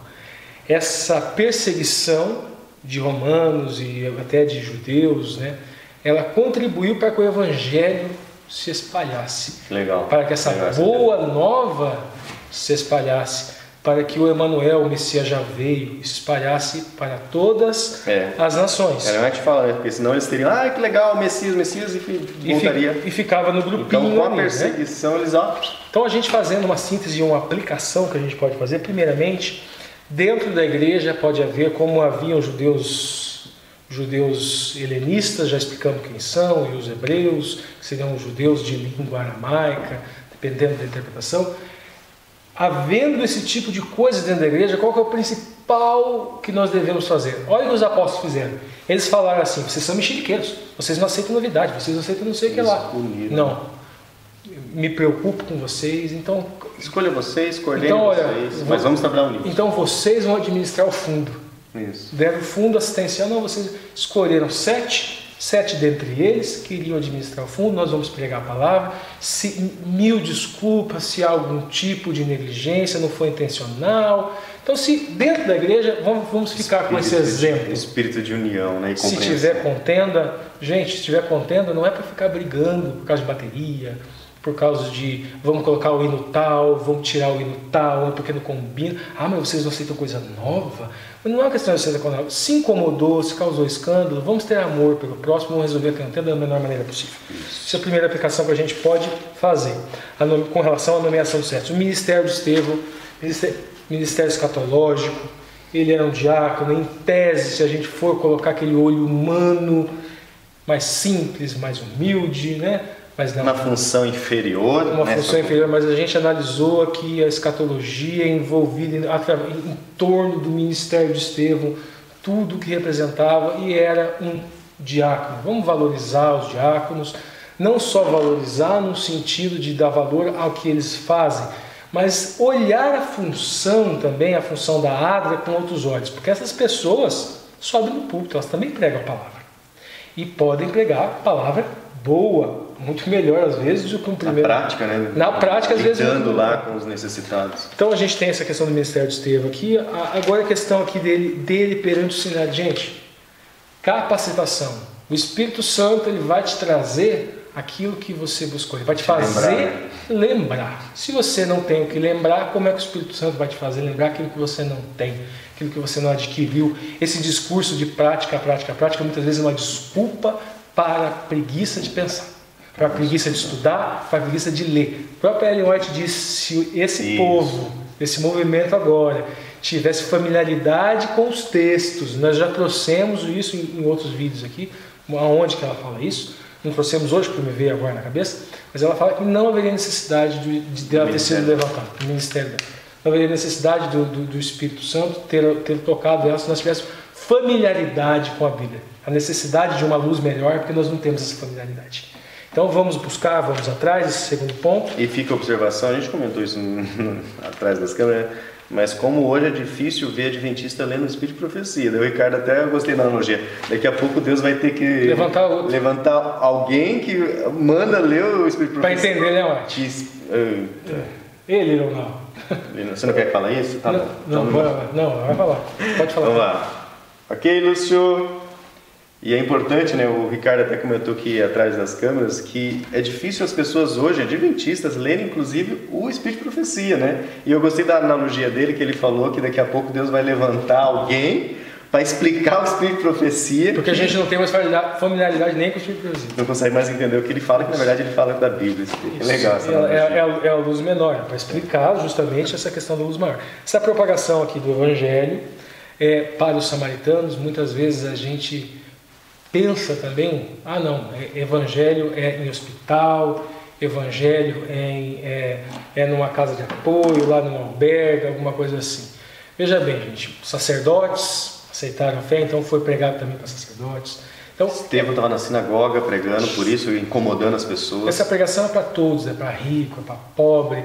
Esse estudo também é para todos, esse é o ponto mais importante. Veja bem, aquele povo, os judeus, que na verdade persistiram naquela contenda de invalidar a aliança e não aceitaram o Messias, continuaram invalidando aquela aliança, não cessaram o corbanote, tiveram que cessar o corbanote na marra, quando Jerusalém foi cercada e quando o templo foi destruído.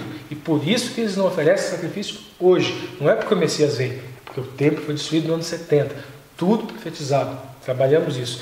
Então esse povo que foi preparado, foi moldado, tinha uma longa história, não aceitou esse ministério, foram substituídos, houve enxerto nesta árvore. Que sempre foi a mesma árvore, pessoal, sempre a mesma árvore, Deus sempre trazendo a oliveira, né? A gente usou isso em Gálatas, quando a gente estudou outros livros. Então foi feito enxerto em função daqueles ramos que caíram, não tinham emuná no Mashiach. Veja bem, justamente é a emuná que nos liga à raiz, que nos liga ao tronco. Se não tem emuná, o galho cai. Por isso que quem tem emuná no Mashiach é judeu. Esse é judeu de verdade, porque ele é a raiz, dele é que vem o tronco, dele é que vem tudo. Então veja bem, essa propagação do Evangelho para todos essa distinção entre igreja primitiva é uma distinção meramente linguística para facilitar a compreensão e não para dificultar. Vamos analisar a Bíblia, vamos ver como esses jogos de linguagem se desenvolvem na Bíblia, vamos fazer essa distinção, e que na verdade aqui, essa casa de Israel, essa casa de Davi que foi resgatada é composta por judeus, por adventista, por católico, por muçulmanos, por presbiterianos, por todas as denominações que têm fé no Messias. Ocorre que existem pontos da verdade que podem abalar eventualmente essa fé se forem mal interpretados. A doutrina é boa, a doutrina é santa, e esses pontos da fé nós encontramos nessa igreja remanescente. Não significa que o povo de Deus está exclusivamente dentro da igreja adventista, que entendemos que tem essa doutrina santa, doutrina pura, santa e boa. E, na verdade, nós não temos somente privilégios, né, como povo remanescente. Temos o privilégio de entender a Bíblia como nós entendemos claramente, de ver aí Estevão comentando Levíticos, entender todos os links proféticos que nós pregamos, né, nós adventistas. Nós temos responsabilidade, porque se nós também não sairmos ao mundo pregando esse evangelho, compartilhando com eles, né, aí nós vamos estar... E tomando muito cuidado com essa doutrina, gente. A gente às vezes fica procurando, um banquete de verdades nas exposições, a gente procurando comida embaixo da mesa, e daí tem uma ratoeira lá. Muitas vezes nós achamos que nós somos muito mais iluminados com o Espírito Santo que nós realmente somos, e nós estamos atrapalhando esse evangelho, e nós estamos criando falsas verdades doutrinárias que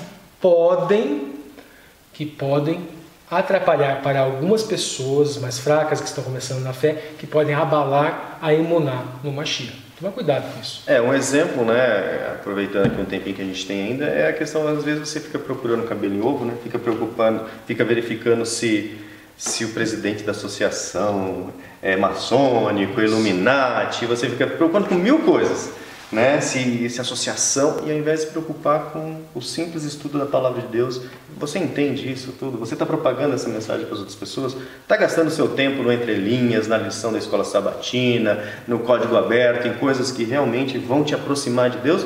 Ou você ama, né, a teoria da conspiração? Eu falo porque eu tenho uma tendência, eu gosto de assistir os vídeos da teoria da conspiração, porque ajuda... Só para saber. Para saber, assim, meu pai, tem coisas interessantes, tem coisas que são totalmente como textura aberta do texto, né?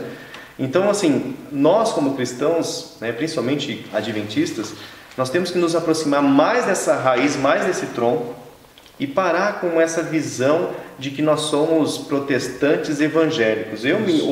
Quando me converti, eu via isso, né? Agora eu sou um protestante adventista evangélico. Nós somos galhos enxertados. Nós somos galhos enxertados. Em que árvore? Aí você tem que estudar a árvore. E a árvore está lá no Pentateuco, está todo lá mostrando como que nós somos. Então nós devemos resgatar sim, pessoal. É o nosso papel hoje como povo remanescente, não ficar reinventando a roda, não ficar criando coisas novas, simplesmente resgatando a verdade pura e simples que Deus tem para cada um que busca aí na palavra de Deus interpretar ela como ela deve ser interpretada. Então, E o último ponto, a questão de transformar maldição em bênção. O Lúcio vai... Às vezes a gente olhando hoje, a gente pode... Não, mas por que o Messias não intervém? O Lúcio vai rapidamente falar a experiência dele. Eu tenho uma experiência na minha família, né? Inclusive com meu pai, que ele teve bastante dificuldade com o álcool por muito tempo, e teve momentos que minha mãe estava prestes a separar dele. Eu lembro que eu ainda não conhecia bem a Bíblia, mas eu sabia dos 10 mandamentos, mesmo distorcidos, né? E tem lá o mandamento honrar pai e mãe. E eu falava para Deus: olha, Deus, eu honro mãe, mas pai tá difícil honrar. Eu falava, e era sincero, porque não adianta. Pessoal, você vai mentir pro rei do universo, né? Então cai aí a ficha, não adianta. E eu falava assim: pai, eu não consigo honrar não. E eu via naquele momento que o melhor para minha mãe era separar. Na minha concepção era muito difícil, a vida era muito complicada. Mas, como Deus sempre vê as coisas, do início, o fim, o meio, Deus sempre enxerga, né? Aí minha mãe tomou uma decisão, falou que não, que queria criar os filhos com o pai, né, com a figura do pai. E foi criando até que um certo momento a família se uniu, em oração buscou a Deus também, de certa forma. E também teve algumas atitudes firmes da minha mãe, e meu pai iniciou um processo, né, de libertação aí do vício. E tanto é que hoje vai fazer acho que uns 14 anos que ele não bebe mais. Ou seja, todo mundo sabe quando a sua luta é fraca, né? Você tem que ser todo dia forte, né? Falar não naquilo lá. E olhando hoje, E olhando hoje, né, eu vejo assim, há 14 anos que ele não bebe mais, eu vejo eles envelhecerem juntos, meu pai com a minha mãe sempre centrada na família, meu pai sempre está lá junto com ela, companheirão dela, e eu falo assim, agora eu entendo. Agora eu entendo porque Deus permitiu passar todo aquele perrengue, aquela fase muito difícil, muito complicada. Não que as consequências dessa fase também desapareceram magicamente, mas uma coisa, né, como Deus nos ensina a perdoar. E hoje eu posso falar assim, hoje eu honro meu pai, sim, e honro minha mãe. É de coração mesmo, né, da boca para fora. E eu converso com ele, sabe, é outro homem, realmente Deus transforma as pessoas. Então, às vezes, como o Ricardo está falando, às vezes a gente passa por algumas situações e a gente não entende por quê, a gente sofre, é sofrido, não é fácil, né? Estevão, por exemplo, morreu. Eu ainda estou vivo, meu pai está vivo para contar a história. Estevão não está vivo mais para contar a história. Estevão morreu. Então. E a gente tem aqui também o canal, se vocês acham que o canal é uma bênção para alguém, ele surgiu, meu pai teve um infarto, ele felizmente está vivo, teve uma recuperação, como forma de gratidão por essa recuperação e pelas coisas que aconteceram. Várias coisas aconteceram, ele era muito centralizador, daí eu tive que meio que tomar a rédea de muita coisa, foi muito difícil, muito complicado, tivemos mais apoio de Deus do que de pessoas que se diziam cristãos, que diziam detentores dessa boa nova, não traziam boa nova nenhuma. Viu? Se não vem pelo amor, vem pela dor. Por exemplo, mas o Eterno foi muito mais, mostrou esse amor, e o canal é uma forma de gratidão por esse amor do Eterno. Então veja bem, novamente, assim como José, maldição, se converteu em bênção, e agora o canal, forma de gratidão. Isso que foi feito com José, isso também foi feito com o Lúcio, foi feito comigo, pode estar sendo feito através do canal com alguém aí. Então, pessoal, fique aí a mensagem, essa é a nossa missão. A missão do Entre Linhas é passar essa mensagem de esperança, a mensagem da palavra de Deus, para que você interprete melhor o que está acontecendo na sua vida e entenda melhor aquilo que Deus revelou. E o que Deus não revelou, Ricardo? Caixinha do mistério. Põe na caixinha lá, põe na caixinha do mistério. Deus vai te revelar um dia se Ele quiser, ou nós teremos aí eternidade para descobrir. Beleza, pessoal? Então, obrigado por nos assistir até aqui nessas entrelinhas de sexta-feira. Se você está no vídeo quebrado em dias, tem todos os outros dias aí, espero que você tenha assistido. Se você está naquele vídeo completo, obrigado por ter seguido aí 1 hora e pouco, quase 2 horas de vídeo, né, Ricardo? A gente tenta quebrar, o Alexandre não está aqui, mas é muita coisa para falar, é muita coisa legal, a gente realmente gosta muito de comentar e de coisa falar. Sempre nova, diferente. Até a gente se assusta um pouco.